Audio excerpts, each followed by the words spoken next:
अस्य श्रीरामरक्षास्तोत्रमहामन्त्रस्य बुधकौशिकऋषिः श्रीसीतारामचन्द्रो देवता अनुष्टुप्-छन्दः सीताशक्तिः श्रीमद्हनुमान् कीलकम् श्रीरामचन्द्रप्रीत्यर्थे श्रीरामरक्षास्तोत्रजपे विनियोगः।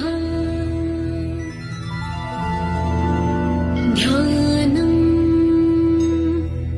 ध्यायेदाजानुबाहुम् धृतशरधनुषम् बद्धपद्मासनस्थम् पीतम् वासोऽवसानम् नवकमलदलस्पर्धिनेत्रम् प्रसन्नम् वामाङ्कारूढसीतामुखकमलमिलल्लोचनम् नीरदाभम् नानालङ्कारदीप्तम् दधतमुरुजटामण्डलम् रामचन्द्रम्